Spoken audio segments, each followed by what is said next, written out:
Assalamualaikum warahmatullahi wabarakatuh. Sampurasun Kang Teteh. Berjumpa kembali bersama saya Anissa Nurul dalam program Beja Antara.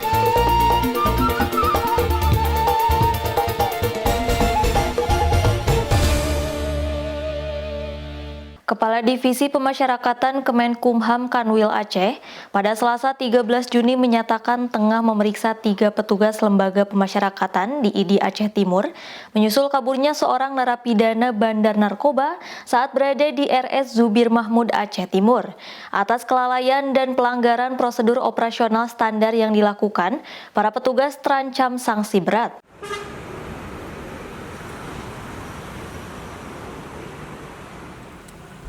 Menyusul kaburnya Usman Sulaiman, seorang narapidana lembaga pemasyarakatan kelas 2B ID Kabupaten Aceh Timur Aceh pada 3 Juni lalu. Divisi Pemasyarakatan Kementerian Hukum dan HAM Kantor Wilayah Aceh kini tengah memeriksa 3 petugas lapas ID. Mereka telah ditarik ke Kanwil Kemenkumham Aceh. Usman melarikan diri saat tengah menjalani perawatan usai operasi tumor pada bagian ketiaknya di Rumah Sakit Umum Zubir Mahmud, Aceh Timur. Mantan anggota DPR Kabupaten Biren periode 2019 hingga 2024 tersebut kabur setelah berpura-pura hendak ke kamar mandi.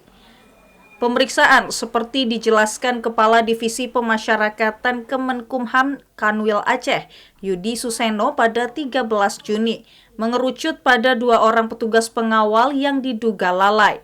Selain juga seorang pejabat penanggung jawab yang memberi izin keluar Usman untuk perawatan di rumah sakit. Walaupun hasil pemeriksaan awal, proses perizinan Usman untuk berobat sudah melalui proses. Namun pada saat pelaksanaan pengawalan di rumah sakit, itu terjadi kelalaian dan pelanggaran SOP. Untuk sanksi pasti sanksi berat, kalau memang apalagi terjadi kesengajaan. Apa bentuknya? Bentuknya bisa pemecatan, bisa pemberhentian. Usman diketahui dibawa ke Rumah Sakit Zubir Mahmud pada 31 Mei petang dengan didampingi petugas lapas.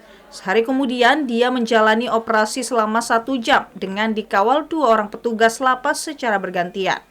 Pada 3 Juni saat subuh, Usman meminta seorang petugas jaga untuk membuka borgolnya dengan alasan hendak ke kamar mandi.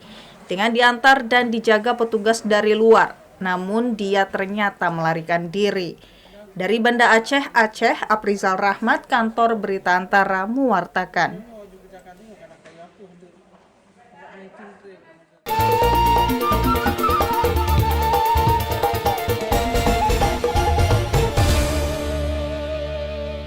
Kepolisian Resor Kota Samarinda menetapkan seorang tersangka yang menyebabkan seorang balita berusia 3 tahun di Samarinda positif narkoba. Tersangka itu adalah wanita berusia 50 tahun, tetangga korban yang memberi minuman bekas konsumsi narkotika jenis sabu kepada balita tersebut di rumahnya. Polisi telah menetapkan tersangka dalam kasus balita yang positif narkoba di Samarinda pada Selasa 13 Juni. Tersangka itu adalah tetangga korban, seorang perempuan berusia 50 tahun yang memberi air minum dari botol bekas sabu untuk balita 3 tahun saat mengunjungi rumahnya bersama orang tuanya pada Selasa 6 Juni lalu.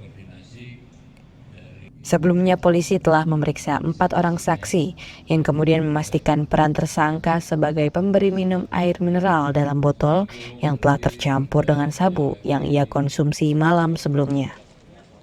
Polresta Samarinda mengenakan tersangka dengan Undang-Undang Penyalahgunaan Narkotika dan Undang-Undang Perlindungan Anak dalam hal membiarkan dan melibatkan anak dalam penyalahgunaan dan distribusi narkotika dengan ancaman hukuman maksimal 10 tahun penjara. Tersangka sehari sebelumnya menggunakan sabu dengan alat yang atau kemasan botol tersebut bersama teman sekamarnya atau serumahnya itu. Ya. Cuman pada saat kita periksa urinnya negatif. Setelah menjalani tes narkoba, dalam tubuh balita tersebut ditemukan zat metamfetamin atau sabu. Selama beberapa hari mendatang, kondisi kesehatan korban akan terus dipantau. Karena memang metamfetamin ini efeknya ke susunan saraf pusat yang ada di otak dan susunan saraf pusat yang ada di otak mempengaruhi dopamin yang ada di otak. Dopamin ini mempengaruhi perilaku, apakah mudah emosi, tidak bisa tidur, dan termasuk gangguan kognitif akan kita pantau juga, sehingga kami melibatkan psikolog klinis, sehingga apakah dampaknya itu sampai mempengaruhi daya ingat, kecerdasan, dan seterusnya. Kasus ini diketahui setelah ibu korban menceritakan perilaku anaknya yang aneh sepulang dari rumah tetangganya di media sosial Facebook. Balita itu disebutkan bercucuran keringat dan sempat tidak tidur selama 3 hari sebelum diketahui positif narkoba setelah menjalani pemeriksaan. Dari Samarinda, Kalimantan Timur, Hanifan Ma'ruf, Kantor Berita Antara mewartakan.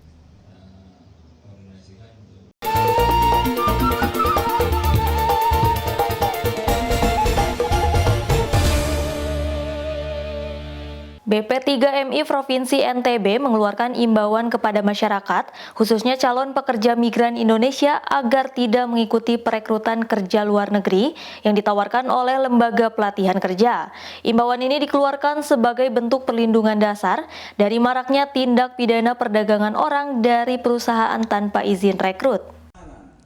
Setelah tertangkapnya 2 pelaku tindak pidana perdagangan orang atau TPPO oleh Direktorat Reserse Kriminal Umum Polda NTB pada pekan lalu, Balai Pelayanan Perlindungan Pekerja Migran Indonesia atau BP3MI mengeluarkan imbauan kepada masyarakat, khususnya para calon pekerja migran Indonesia atau PMI, agar tidak menempuh jalur perekrutan kerja luar negeri yang ditawarkan oleh Lembaga Pelatihan Kerja atau LPK.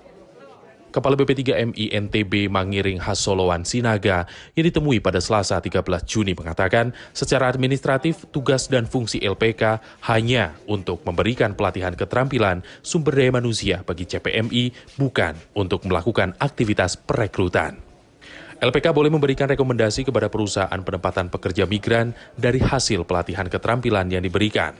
Para calon pekerja juga diminta dapat melaporkan bila menemukan adanya indikasi pelanggaran yang dilakukan oleh LPK. Hati-hati dengan LPK yang menjanjikan. LPK itu tusinya hanya melatih, tidak memberangkatkan. Ya, jangan ada LPK rasa P3MI. Nah, P3MI itu yang boleh memberangkatkan, LPK tidak boleh memberangkatkan. Dia hanya tusi melatih. Laporkan ke kami bila ada LPK yang memungut selain biaya pelatihan. Dia menjanjikan biaya penempatan. Laporkan dengan kami. Sinaga juga melaporkan sejak Januari hingga bulan Juni tahun 2023 telah tercatat lebih dari 16.000 pekerja migran asal NTB telah ditempatkan bekerja di luar negeri sesuai prosedur. Selain itu, pihaknya juga telah membangun kerjasama dengan kantor imigrasi daerah untuk mendeteksi dini arus perjalanan penumpang di bandara. Dari Mataram, Nusa Tenggara Barat, Kusnandar, Kantor Berita Antara mewartakan.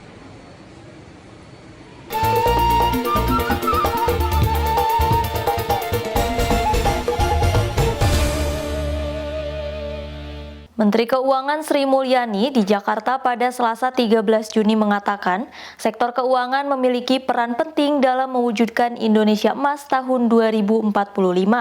Ia menambahkan, Undang-Undang Pengembangan dan Penguatan Sektor Keuangan atau UU PPSK diterbitkan guna mengakomodasi sektor keuangan.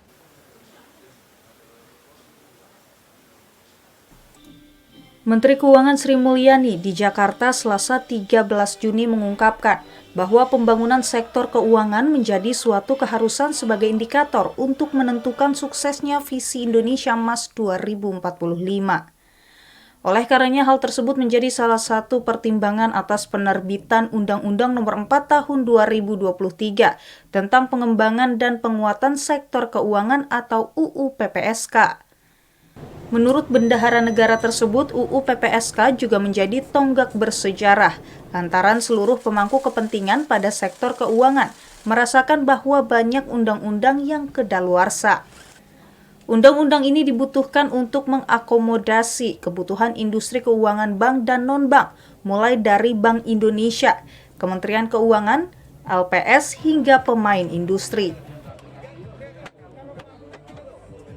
Kalau kita mau bicara tentang indikator sukses, ya pada saat 2045 atau menuju 2045, sektor keuangan itu harus semakin advance, makin dalam, makin liquid, makin diverse. Dalam itu berarti volume.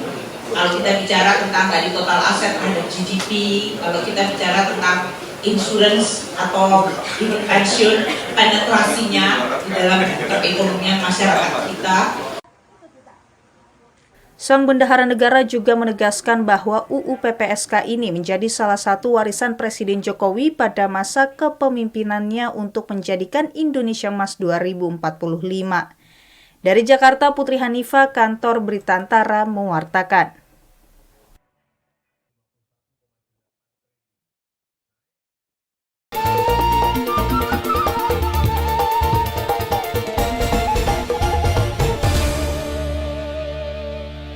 Hingga 31 Mei 2023, Pusat Layanan Otoritas Jasa Keuangan Malang menerima 373 pengaduan terkait lembaga jasa keuangan. Angka ini meningkat 22,62% jika dibanding tahun 2022 pada periode yang sama, yaitu sebanyak 305 pengaduan. Terkait hal ini, Sugiarto Kasmuri selaku Kepala OJK pada Selasa 13 Juni menyampaikan ibarat dua mata pisau.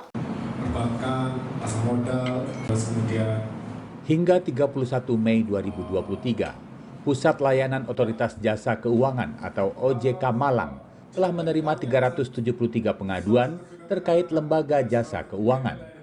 Angka ini meningkat 22,62% jika dibandingkan periode yang sama di tahun 2022 yang lalu, yang tercatat sebanyak 305 pengaduan. Adapun kasus yang paling banyak diadukan terkait kredit bermasalah sebanyak 170 pengaduan. Hal ini disampaikan oleh Kepala Otoritas Jasa Keuangan Malang, Sugiarto Kasmuri pada Selasa 13 Juni. Menurutnya, peningkatan jumlah pengaduan ini ibarat pisau bermata dua. Di satu sisi, masyarakat sudah mengerti cara dan tempat melapor ketika menjadi korban penipuan.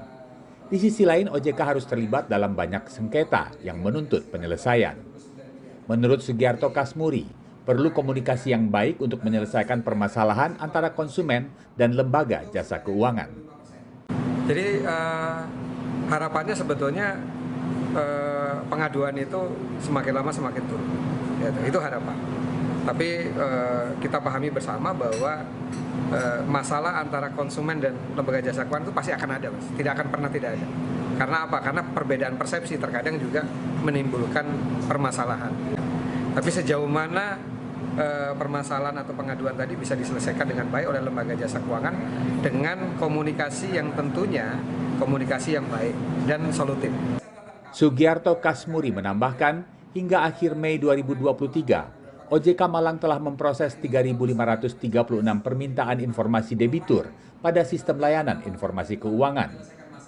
Terhadap setiap pengaduan masyarakat, OJK meneruskan penyelesaian aduan kepada lembaga jasa keuangan terkait dan memfasilitasi kedua belah pihak untuk menyelesaikan sengketa. Apabila tidak ada titik temu, maka diserahkan ke pengadilan atau dengan menempuh jalur hukum. Dari Kota Malang, Jawa Timur, Saiful Afandi, Kantor Berita Antara, mewartakan.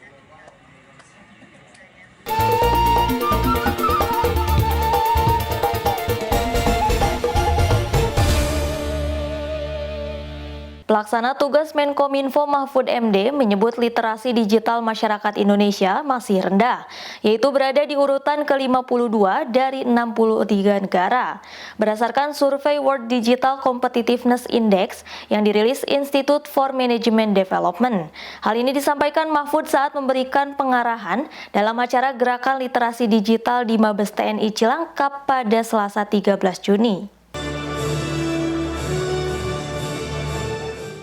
Pelaksana tugas Menteri Komunikasi dan Informatika Mahfud MD menyebut bahwa literasi digital masyarakat Indonesia masih rendah.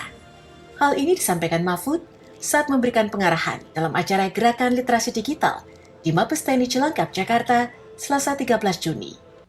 Mahfud menyampaikan berdasarkan survei World Digital Competitiveness Index yang dirilis Institute for Management Development, IMD, Indonesia berada di urutan ke-51 dari 63 negara terkait literasi digital.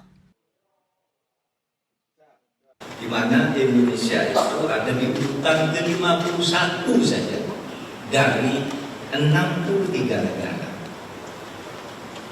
Benar, meskipun internetnya, pengguna internet banyak, tetapi tidak literasi dengan digital. Literasi internetnya kita terbesar di dunia, saya kira. Penggunaan internetnya.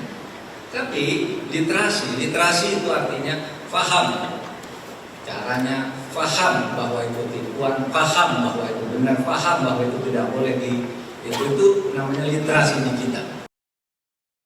Mahfud menambahkan, ada kenaikan literasi digital berdasarkan survei dari Indeks Literasi Digital yang dirilis oleh Kemkominfo pada 2023, walaupun hanya sedikit kenaikan setiap tahunnya. Oleh sebab itu, Mahfud mengajak kementerian lembaga terkait termasuk TNI untuk ikut membantu mensosialisasikan melek digital atau pengetahuan dan kecakapan menggunakan media digital di masyarakat.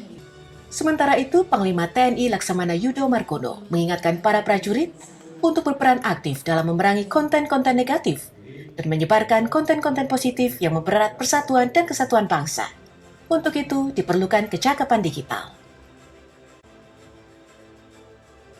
Kita harus menjadi perangkat bangsa di dunia maya, dan saya berharap akan semakin banyak prajurit TNI yang semakin bijak dan cakap dalam dunia digital.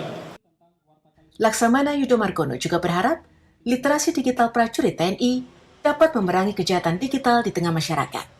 Dari Jakarta, Ibnu Zaki, Kantor Berita Antara, mewartakan.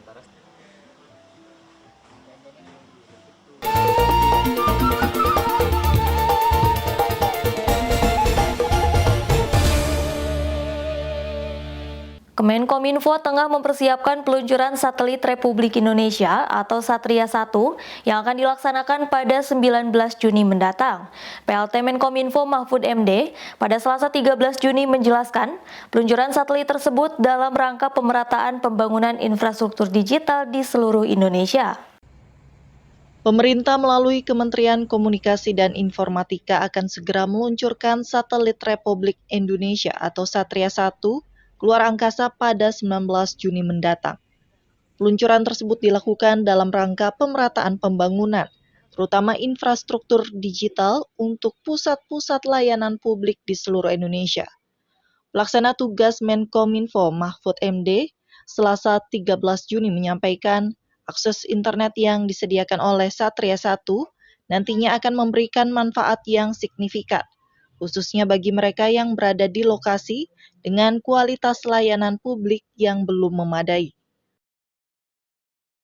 Prioritas utama penerima akses internet dari strata 1 adalah sektor pendidikan, fasilitas layanan kesehatan, kantor pemerintah daerah, serta TNI dan Polri. Proyek Satria ini merupakan proyek dengan skema KPBU.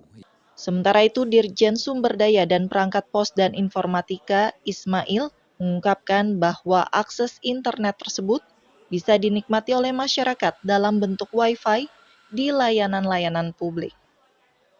Di masyarakat di sekitar yang akan menikmati itu dalam bentuk Wi-Fi.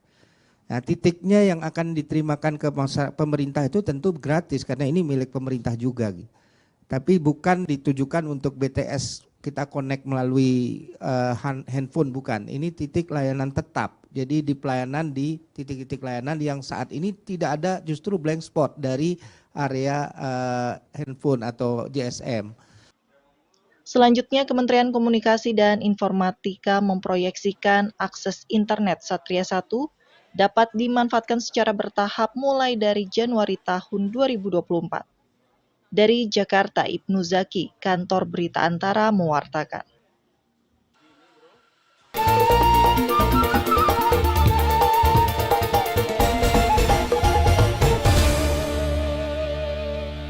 Menteri Lingkungan Hidup dan Kehutanan Siti Nurbaya pada Selasa 13 Juni di Jakarta mengatakan polusi plastik masih menjadi masalah lingkungan global. Untuk itu pemerintah mendalami dan memperluas strategi reduce, reuse, dan recycle dalam menerapkan skema pengelolaan sampah dengan mengoptimalkan industrialisasi penanganan sampah yang dikelola secara profesional serta terintegrasi. Menteri Lingkungan Hidup dan Kehutanan Siti Nurbaya mengatakan, polusi plastik masih menjadi masalah lingkungan global. Tingkat polusi plastik yang meningkat cepat seperti diungkapkannya pada acara Festival Sampah Nasional di Jakarta Selasa 13 Juni. Tak hanya berdampak negatif pada lingkungan tetapi juga sosial, ekonomi, dan kesehatan. United Nations Environment Program (UNEP) mencatat jumlah sampah plastik yang masuk ke ekosistem akuatik dapat meningkat 3 kali lipat. Pada tahun 2016 tercatat 9 hingga 14 juta ton per tahun. Jumlah tersebut diperkirakan meningkat menjadi 23 hingga 37 ton per tahun pada 2040. Untuk itu, pemerintah mendalami dan memperluas strategi reduce, reuse, dan recycle untuk mengoptimalkan pengolahan sampah dengan memanfaatkan teknologi, salah satu kunci penanganan sampah di tanah air. Secara spesifik pada sektor sampah limbah ini, Indonesia menargetkan penurunan tingkat emisi gas rumah kaca sebesar 40 juta ton CO2 ekuivalen melalui skenario kebijakan dengan upaya sendiri atau CM1 dan 43,5 juta ton CO2 melalui skenario kebijakan dengan dukungan kerjasama teknis internasional untuk tahun 2030. Siti Nurbaya juga mengatakan saat ini pengelolaan bank sampah di Indonesia telah mencapai 25.540 unit. Bank sampah dinilai memiliki peran strategis sebagai sarana edukasi, instrumen perubahan perilaku masyarakat. Selain itu, bank sampah juga merupakan mitra strategis dalam penerapan kewajiban produsen untuk mengurangi sampah di Indonesia. Dari Jakarta, Erlangga Bregas Prakoso, Kantor Berita Antara, mewartakan.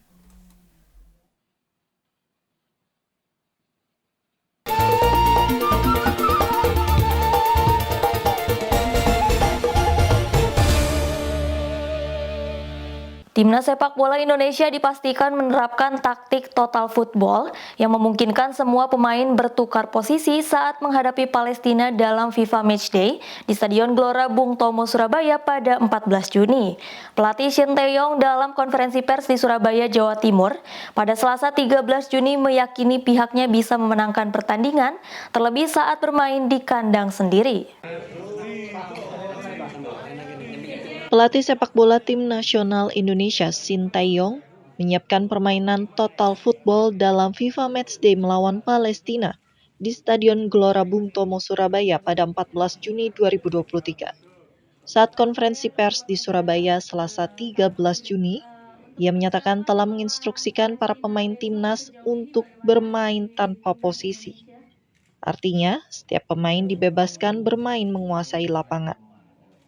Sebelumnya, Timnas Indonesia telah menjalani pemusatan latihan di Surabaya sejak 5 Juni lalu. Namun, para pemain baru lengkap berkumpul semuanya saat latihan pada 12 Juni kemarin. Meski persiapan Timnas Indonesia sangat pendek, namun pelatih asal Korea Selatan itu mengaku telah mempersiapkannya dengan baik. 일단 팔레스타인은 힘의 축구, 상당히 파워가 좋은 축구를 하고 있기 때문에 그런 부분에 우리가 잘 준비해야 될 것이고 우리 또 홈에서 하기 때문에 우리는 또 이기기 위해서 좋은 경기를 할 것이다. 그렇게 준비하고 있으니까 내일 많이 와서 응원해 주시면 되겠습니다. Indonesia saat ini menempati ranking 149 FIFA, sedangkan Palestina menempati peringkat 93 FIFA. Namun pelatih timnas Palestina, Makram Dabob, menilai timnas sepak bola Indonesia mengalami kemajuan pesat selama 1,5 tahun terakhir. Sehingga menurutnya pertandingan besok tidak bisa dianggap remeh. بالنسبة للمنتخب الإندونيسي بصراحة يعني عنده سنة ونص تقريبا متطور كثير والدليل إنه تأهلوا كأس آسيا في مجموعة كانت صعبة جدا يعني مع منتخب الكويت والأردن والنيبال وواضح العمل اللي يقوم به المدرب يعني عمل كبير وحتى بعد يعني مباريات التصفيات الفريق حافظ على التطور هذا وحقق في نتائج جيدة يعني. بالنسبة للموضوع الثاني يعني بعتقد انه هذا مش جديد على الاخوان الاندونيسيين وموقفهم يعني تشهد على هذا ونجدنا احنا كفلسطينيين شكر كبير لهم وعلى دعمهم كبير للقضية الفلسطينية. Bagi timnas Indonesia dan Palestina, pertandingan besok sama-sama akan dimaksimalkan untuk memperbaiki peringkat FIFA, sekaligus juga untuk mengukur kekuatan masing-masing tim sebelum menghadapi babak kualifikasi Piala Dunia. Dari Surabaya, Jawa Timur, Hanif Nasrullah, Kantor Berita Antara mewartakan.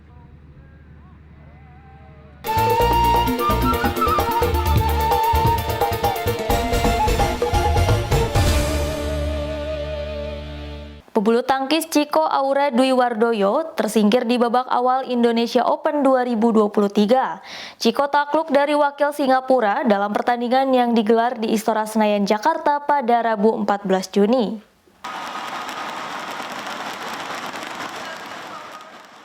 Pebulu tangkis tunggal putra Chico Aura Dwi Wardoyo tersingkir di babak 32 besar Indonesia Open 2023 setelah takluk dari wakil Singapura Loh Kian Yew.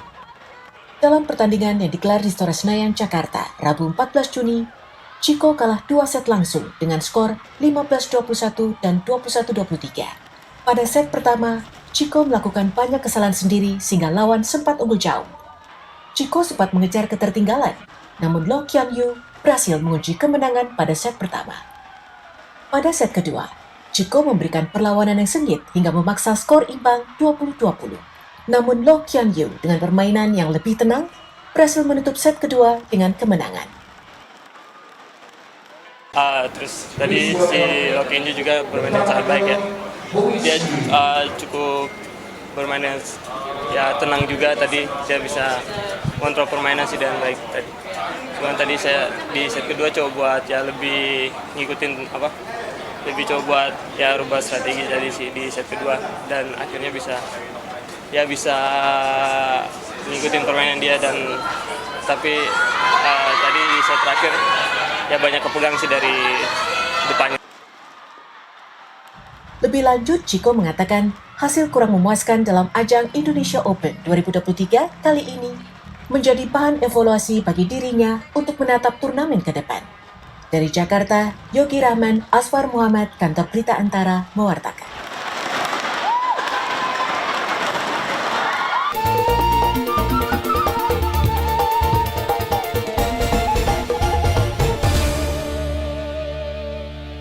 Direktorat Jenderal Kekayaan Intelektual Kemenkumham memberikan anugerah hak atas kekayaan intelektual komunal pada Kain Sasirangan, Kalimantan Selatan dalam acara Mobile Intellectual Property Clinic Kalsel 2023 di Banjarmasin pada Selasa 13 Juni.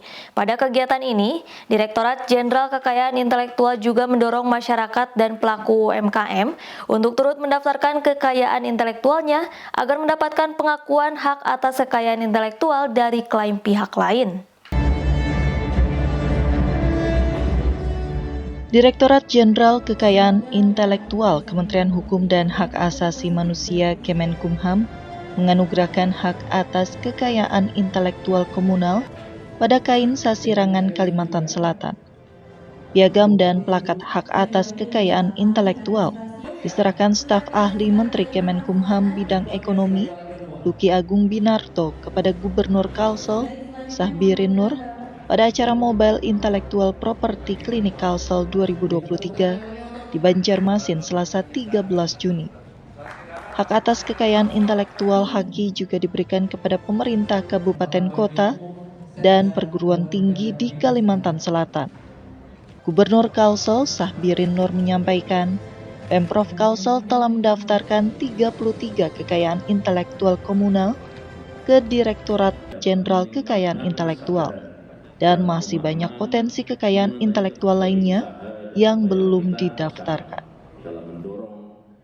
Ini daerah kita Kalimantan Selatan ini termasuk daerah yang berkebudayaan yang tinggi dan berperadabannya juga cukup lumayan, sehingga hasil karya masyarakat kita ini sungguhlah sangat banyak sekali sebenarnya. Namun kita sedikit barangkali agak lambat, boleh dikatakan demikian, dalam hal mencatatkannya gitu ya. Sementara itu, staf ahli Menteri Kemenkumham bidang ekonomi, Luki Agung Binarto menyampaikan pihaknya melalui Ditjen Kekayaan Intelektual masih mendorong seluruh potensi yang dimiliki daerah agar didaftarkan guna mendapatkan haki sehingga tidak ada klaim dari pihak lainnya.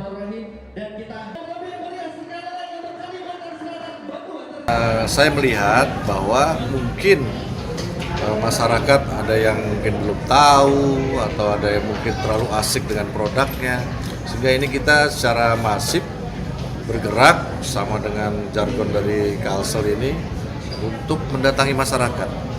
Pada kegiatan ini, Kemenkumham juga meluncurkan logo Mobile Intellectual Property Clinic. Melalui program itu, Kemenkumham bergerak hadir di tengah masyarakat untuk memberikan pelayanan pendaftaran hak kekayaan intelektual dengan harapan ekosistem ekonomi yang diperkuat oleh pelaku UMKM dapat terlindungi hak-haknya. Dari Banjarmasin, Kalimantan Selatan, Latif Thohir, Kantor Berita Antara mewartakan.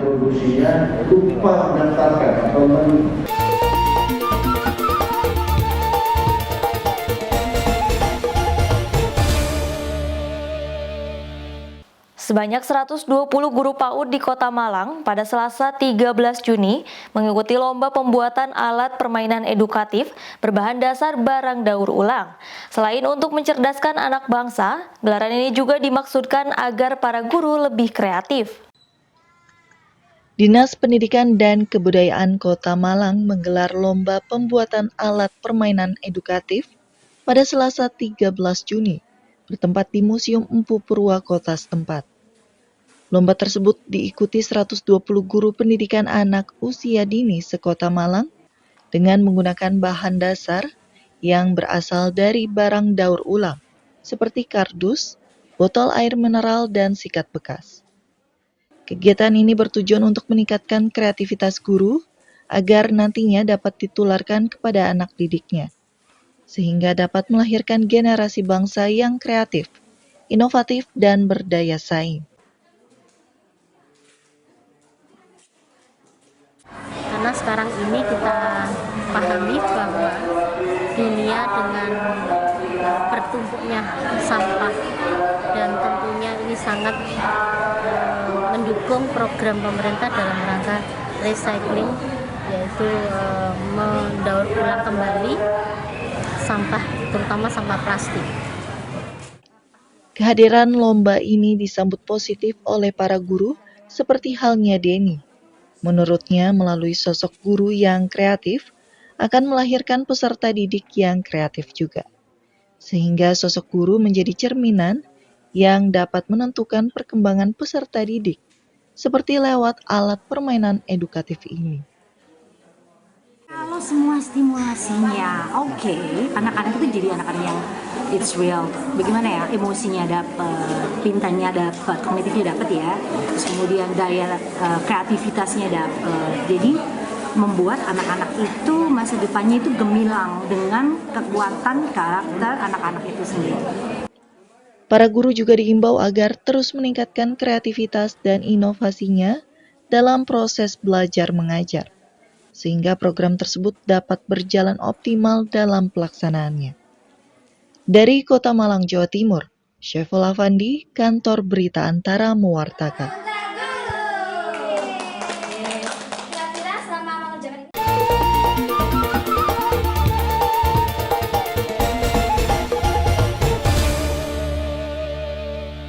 Akang Teteh, demikian Beja Antara hari ini. Tetap saksikan Beja Antara setiap hari Senin sampai dengan Sabtu. Saya Anissa Nurul beserta kru yang bertugas pamit undur diri. Terima kasih. Wassalamualaikum warahmatullahi wabarakatuh.